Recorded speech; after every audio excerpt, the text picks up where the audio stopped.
কক্সবাজার গিয়েছেন কিন্তু হিমছড়ি যাননি কিংবা হিমছড়ির নাম শুনেননি এমন মানুষ খুঁজে পাওয়া খুবই মুশকিল। কক্সবাজার থেকে মাত্র 12 কিলোমিটার দূরে পাহাড়ের কোলে হিমছড়ি অবস্থিত।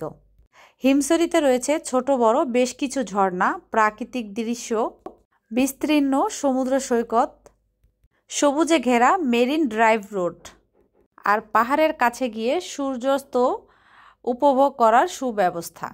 এছাড়া রয়েছে পাহাড়ের পাদদেশে ইকো পার্কে প্রবেশের সাথে সাথে বার্মিজ মার্কেট, যেখানে রয়েছে এখানে এমন ধরনের কিছু শামুক রয়েছে যেটা কক্সবাজারে অন্য কোথাও পাবেন না। এখানে কিন্তু মার্কেট করার সুযোগ সুবিধাও রয়েছে।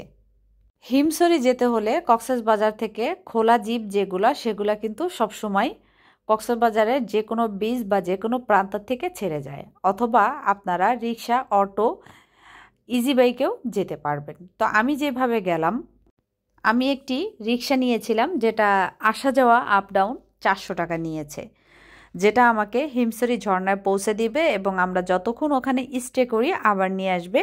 তো টোটাল 400 টাকা। আপনারা চাইলে ইজি বাইকে লোকাল যেতে পারবেন, যেটা 30 টাকা জনপ্রতি পড়বে, বা খোলা জিপ গাড়িতেও যেতে পারবেন।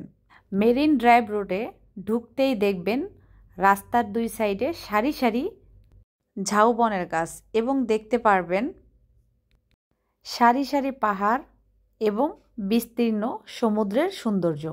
এর সাথে আমি আরও একটি তথ্য আপনাদের সুবিধার ক্ষেত্রে দিয়ে দিচ্ছি, যেটা হচ্ছে আপনারা যদি রিজার্ভ রিক্সা না নেন তাহলে আপনারা লোকাল অটোতে তো আসতে পারবেন 30 টাকা দিয়ে। আর যদি আপনারা সকালবেলা আসতে চান তাহলে আপনারা রয়্যাল টিউলিপ বিচ, হিমছড়ি ঝর্ণা অথবা হিমছড়ি এবং সাথে আপনারা ইনানি বিচও এখান থেকে ভিজিট করে যেতে পারবেন।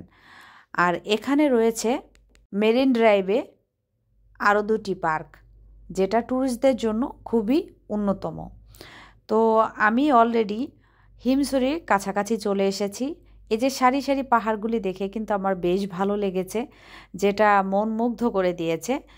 আমি খোলা জিপ গাড়িতে বা অটোতে আসি নাই, কারণ আবরার বেশি হইচই পছন্দ করে না। যেহেতু আমরা একটু নিরিবিলি টাইম কাটানোর জন্য এখানে এসেছি, এই জন্য আমরা রিক্সা নিয়েই বের হয়ে গেলাম। আর কক্সবাজারের রিক্সা জার্নিটা কিন্তু আমার খুবই ভালো লাগে। তো আপনাদের কার কাছে কেমন লাগে জানি না। আমরা রিক্সা নিয়েছিলাম সুগন্ধা বিচ থেকে। সুগন্ধা বিচ থেকে হিমছড়ি ঝর্ণায় আসতে কিন্তু বেশি টাইম লাগেনি, 15 থেকে 20 মিনিটের মধ্যে আপনারা চলে আসবেন। অলরেডি আমরা হিমছড়ি ঝর্ণা ওই ইকো পার্ক ট্যুরিজমে চলে আসলাম। এখন আমরা চলে যাব ইকো পার্কের টিকিট কেন্দ্রে। তো এর আগে একটু দেখিয়ে নিই, ডান পাশে যে মার্কেটের কথা আমি ভিডিও শুরুতেই বলেছিলাম, এখানে কিন্তু অনেক সুন্দর সুন্দর অন্যতম মার্কেট আছে, যেখানে আছে বার্মিজ চকলেট এবং বার্মিজ আচার, সাথে পাবেন সামুদ্রিক ঝিনুকের তৈরি কানের দুল, গলার হার, পায়ের পায়েল এবং হাতের কিছু ব্রেসলেট। এর সাথে আপনারা পাবেন বাচ্চাদের টুপি থেকে শুরু করে সব কিছু। তো আমরা এখন চলে এসেছি টিকিট কাউন্টারে। এটা জনপ্রতি মাত্র 20 টাকা করে টিকিট নেবে। অবশেষে টিকিট নিয়ে এর অপোজিট সাইডে যেটা আছে গেট, সেই গেট দিয়ে আমরা প্রবেশ করতেছি হিমছড়ি ঝর্ণা ইকো পার্কে। তো ইকো পার্কের শুরুতেই কিন্তু বেশ কিছু দোকান আছে এবং বাম সাইডে আছে ডলফিন। আর এখানে মাঝে মধ্যে হাতিও আসে। আর ঝর্ণার অপর সাইডে লেখা থাকবে যে এই দিকে ঝর্ণা। সাথে কিন্তু রেস্ট নেওয়ার সুব্যবস্থাও আছে, যদি ফ্যামিলি ট্যুরে আসেন তাহলে এখানে রেস্ট নিতে পারবেন। আর সাথে মুরব্বীদের জন্য বসারও বেশ কিছু সুব্যবস্থা আছে এবং খাবারের দোকানও। তো চলে আসলাম হিমছড়ি ঝর্ণার কাছে।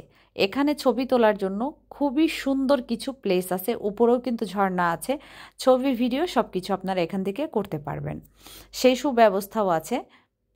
আর যারা টিকটক লাভার বা রিলস কন্টেন্ট ক্রিয়েটর তাদের জন্যও কিন্তু খুব বেস্ট একটি প্লেস।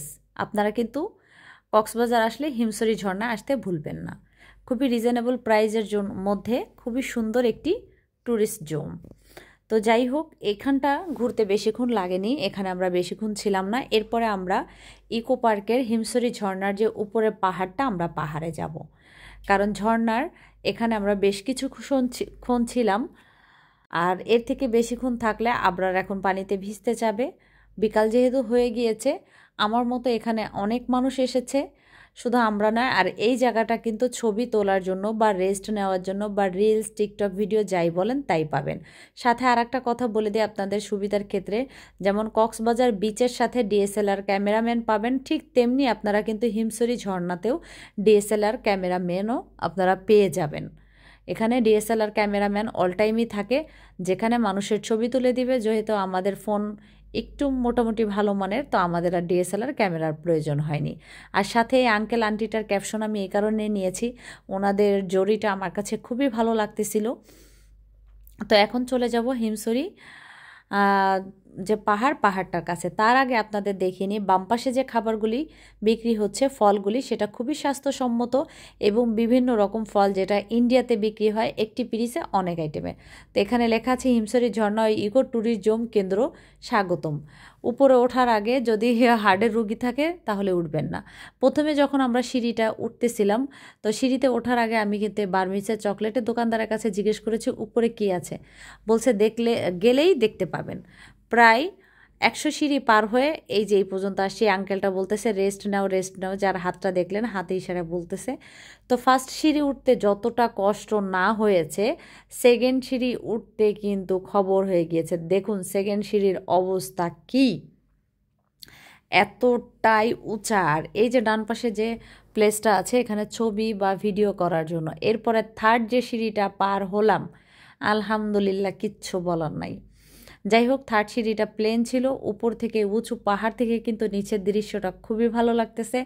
এত কষ্ট করে উঠে কিন্তু কষ্টটা মনে হচ্ছে যে সফল হচ্ছে। এখনও কিন্তু কমপ্লিট হয়নি, প্রায় 200 সিঁড়ি পার হয়েছি। দেখলাম একটি ডাবের দোকান আছে, মানে যদি পিপাসা পায় তাহলে পানি খেতে পারবেন। এখনও প্রায় 50টার উপরে সিঁড়ি বাকি আছে।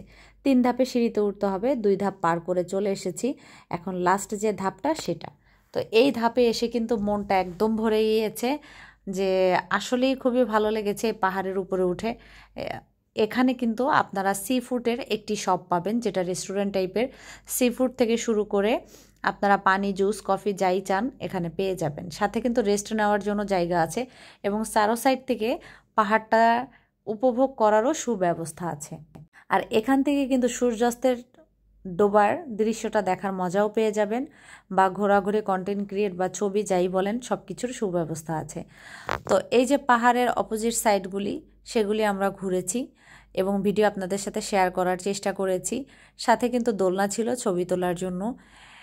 আর এই পুরাটা ঘোরা এবং ঝর্ণাটা, ইকো পার্ক এবং হিমছড়ি ঝর্ণা দুইটার জন্যই কিন্তু টিকিট মাত্র 20 টাকা নিয়েছে। আলাদা ইকো পার্কের জন্য কোনো টিকিট নেয়নি। আর এখান থেকে কিন্তু এই সমুদ্রটা দেখার মজাটাই আলাদা। বিলিভ করেন এত ভালো লেগেছে কি বলবো আমি। যাই হোক, এখানে কিছু ছবিও আমি তুলেছি, ছবিগুলো আমি আলাদাভাবে আপলোড দিয়ে দিব। তবে আপনাদের কার কাছে কেমন হিমছড়ি ঝর্ণা লেগেছে বা ইকো পার্কটা লেগেছে অবশ্যই কমেন্ট করতে ভুলবেন না। আর চ্যানেলটি যদি সাবস্ক্রাইব না করে থাকেন তাহলে সাবস্ক্রাইব করবেন, আর লাইক, কমেন্ট, শেয়ার করে পাশে থাকবেন। এখন আমাদের চলে যাবার পালা। দেখুন কি পরিমাণে মানুষ এখানে আসতেছে। তো এই জন্য আমি ভিডিওর শুরুতে বলেছিলাম যে কক্সবাজার এসেছেন, বাট হিমছড়ি ঝর্ণা